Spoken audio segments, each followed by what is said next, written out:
Päivää.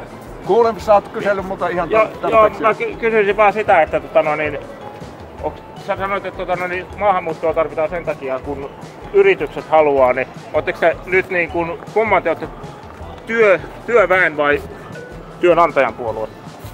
Minkäs puolueen edustaja sä oot? En mä oon minkään edustaja. Mä kysyin, että kumman te ootte nyt, kun sä perustelit sitä maahanmuuttoa, että yritykset tarvii. Ootteko te työnantaja vai työväestö?